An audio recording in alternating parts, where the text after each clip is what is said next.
Ay, qué gusto tener en la mesa el cuaderno de Jimena Mayer, otro domingo más que lo abrimos para conocer historias relacionadas con el arte, mientras la vemos hacer esos apuntes en directo.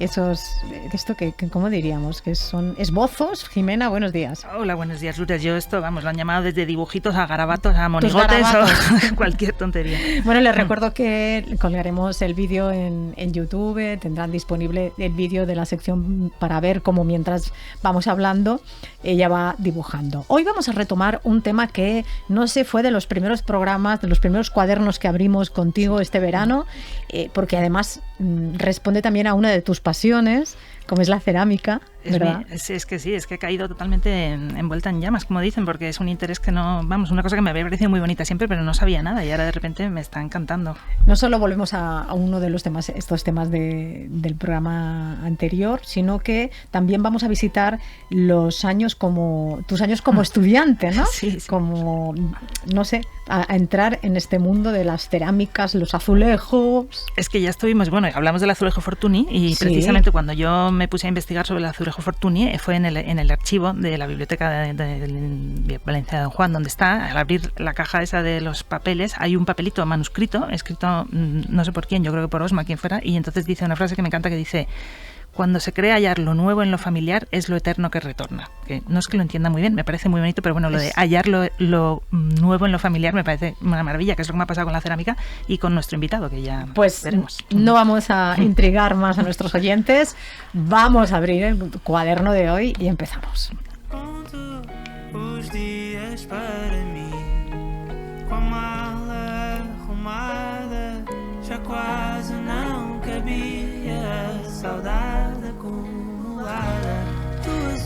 Se nos cuela el portugués todo el tiempo. De repente me ha dado por algo vienes.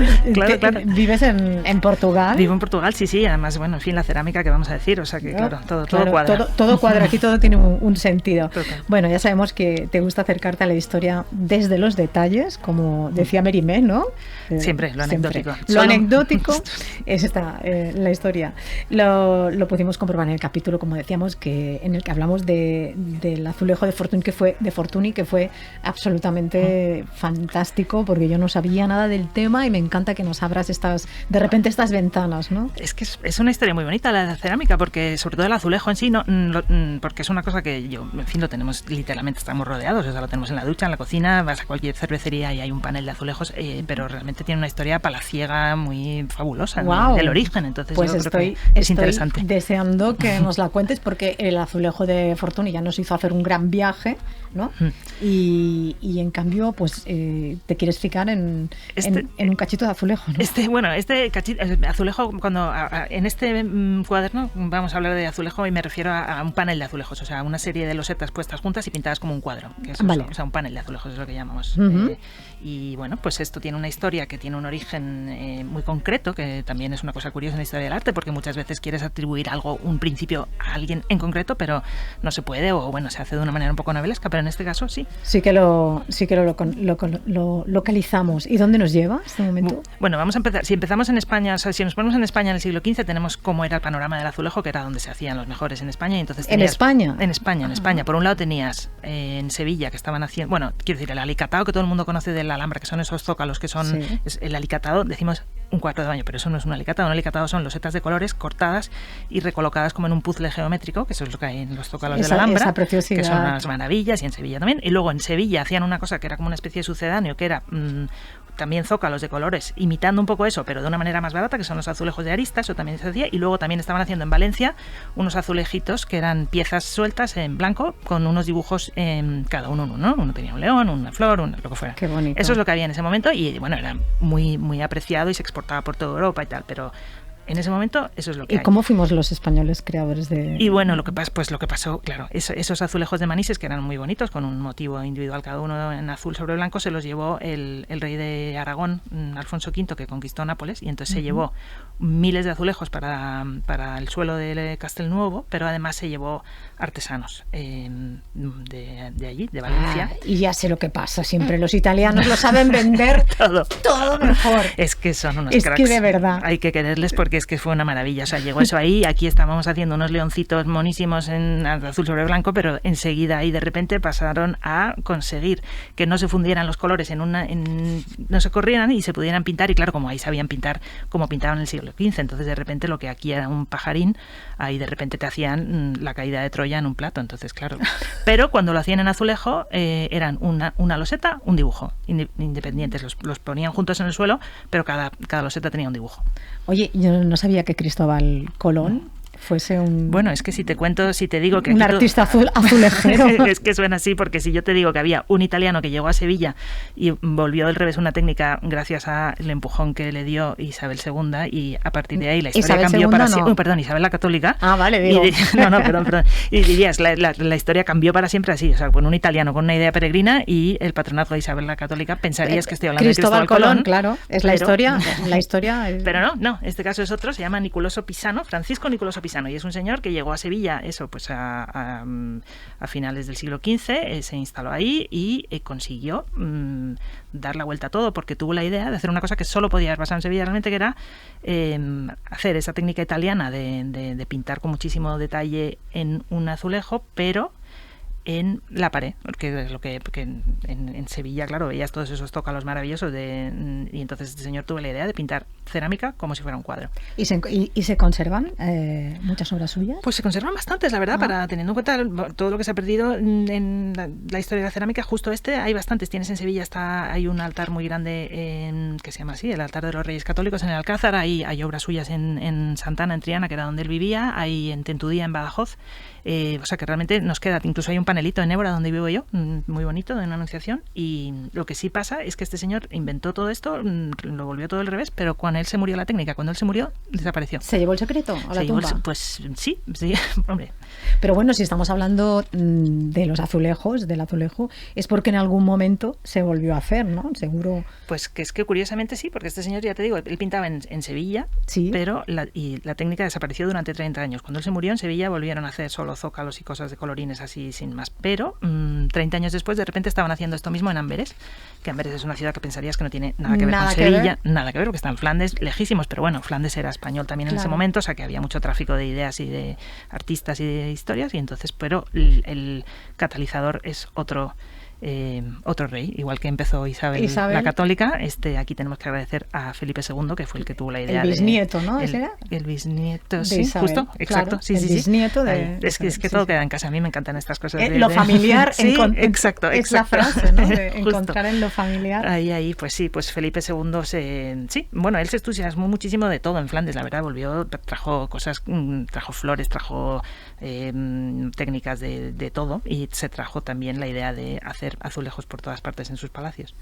Bueno, yo creo que ha llegado el momento de presentar al invitado experto que nos acompaña, es experto en este tema, que nos cuente un poco cómo llegó una técnica desaparecida y cómo llegó a ser la pasión de un rey como Felipe II.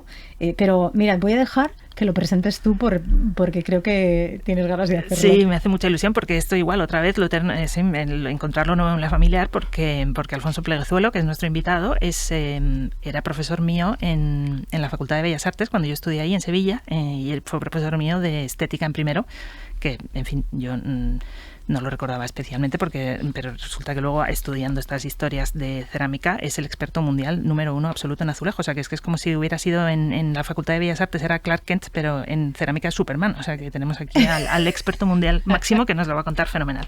Alfonso Pleguezuelo, buenos días. No sé si nunca jamás imaginaste que te presentarían así. Pues no, sinceramente no. El Clark Kent, que luego era Superman de los azulejos. Sí, con Jimena siempre todo es muy original, así que no me extraña. Ya hemos dicho que empezaríamos hablando de un tema que nos era familiar por el azulejo de Fortuny, y que luego ligaría con tus años de formación y de estudio. Justo. Oye, Alfonso, después de tantas vueltas que dio el azulejo, el panel pintado terminó naciendo en Sevilla. Cuéntanos un poco cómo transcurre esta historia. Bueno, ahí hay que diferenciar entre el azulejo Fortuny y lo que vamos a hablar hoy, Sí. porque el azulejo Fortuny, que es una pieza verdaderamente espectacular, como Es ya nazarí, ¿no? escuchamos, Sí. exacto, es nazarí, está pintado en dorado, y sobre todo hay una cosa que no se llegó a comentar y que creo que es importante desde el punto de vista técnico, es una pintura que se hacía bajo cubierta, es decir, se pintaba directamente sobre el barro y después se vidriaba, y lo dorado se hacía después sobre la cubierta, pero era solamente dorado. Entonces el azulejo que vamos a presentar, o el tipo de azulejo sobre el que vamos a hablar hoy, es un azulejo técnicamente muy diferente, y eso fue realmente un invento italiano. La gran suerte es que a finales del siglo XV, pues parece que un italiano decide, no sabemos muy bien por qué ni exactamente en qué fecha, pero en fin, hacia 1500 decide venirse a España y establecerse en Sevilla, y allí se pone a pintar azulejos del tipo de los que ya se estaban pintando a finales del siglo XV en Italia, con alguna diferencia importante que ha mencionado precisamente Jimena, y es que en Italia la tradición era pintar pavimentos, igual que en Manises, y en Sevilla y en España en general, gracias a la tradición nazarí de que los azulejos no solo se colocaban en pavimentos, sino también en los paramentos verticales, en paredes, pues este señor se dedicó a pintar sobre todo azulejos para colocar en la pared, como ha comentado Jimena, ¿no? Y esa fue un poco la gran novedad que trajo él. Él parece ser que, bueno, se llegó los secretos a la tumba. Recientemente, de todas formas, he podido añadir una matización de este tipo, y es que he encontrado unos azulejos en Huévar del Aljarafe, cerca de Sevilla, cuya heráldica me ha permitido datarlos en fecha que permite pensar que su hijo, que también sabemos que pintaba, no tan bien como su padre, llegó a pintar también, pero no debió de decírselo a nadie. Pero qué raro, ¿no? Que estuviera pintando, tuviera taller y que no. Pues sí, no bueno, pero eso su técnica. no es tan extraño. Es decir, siempre ha habido una tendencia y una tensión entre cuando tú tienes una técnica y eres el único que la domina, se la pasa siempre a alguien que va a seguir tu estirpe familiar. Entonces, en este caso fue su hijo.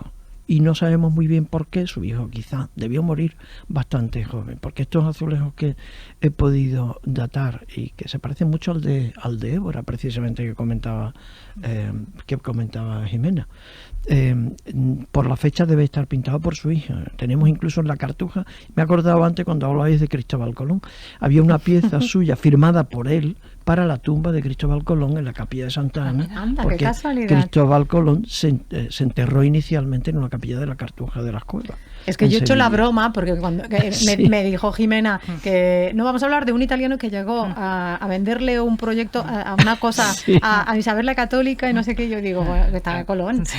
Todo suena a Cristóbal Colón. Oye, pero ¿y cómo muere la técnica en Sevilla y renace luego en Amberes? ¿Tienes explicación para esto? Bueno, sí, hay una explicación bastante simple, porque esta concretamente la conocemos relativamente bien. Porque Niculoso Francisco, que es, digamos, el orden de sus apellidos, aunque gestoso decía Francisco Niculoso, pero en realidad él se llama Niculoso Francisco y firma así en los documentos y en sus azulejos.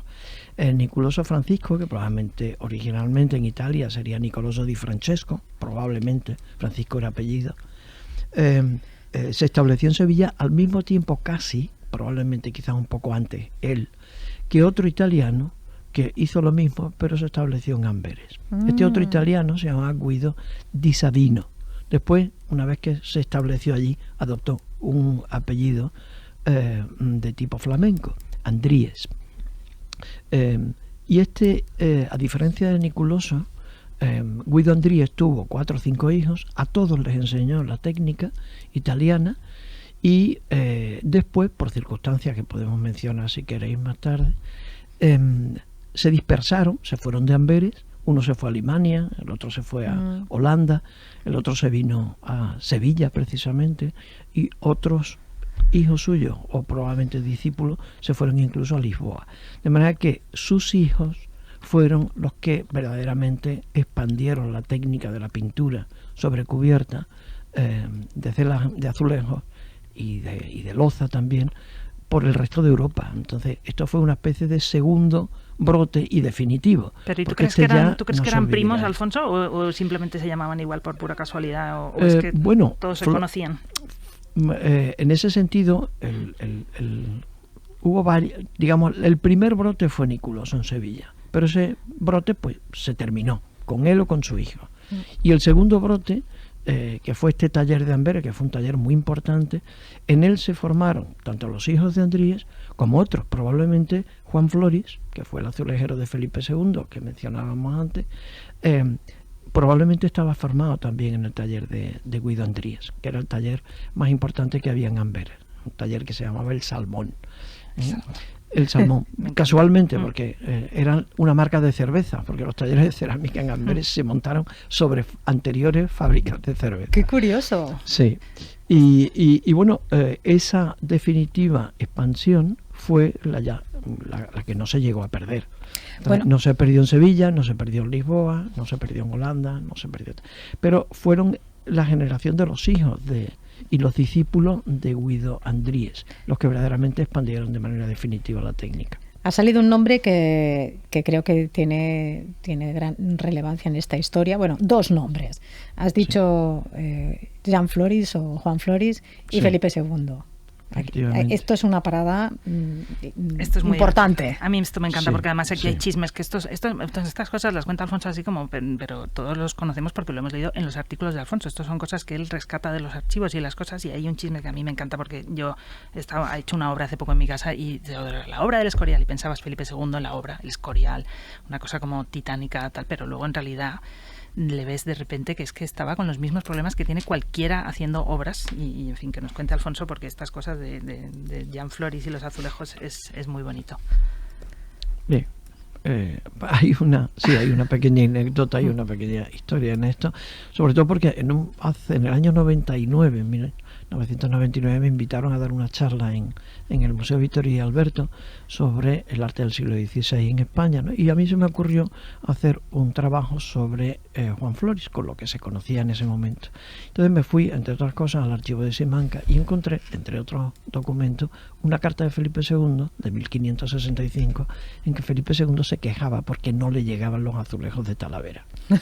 Entonces, ¿a quién no le ha pasado eso en una obra, no? Que no le llegan las baldosas o no le llega la fregadera de no sé dónde. Falla el proveedor. Nos representa Felipe II, ¿quién lo diría?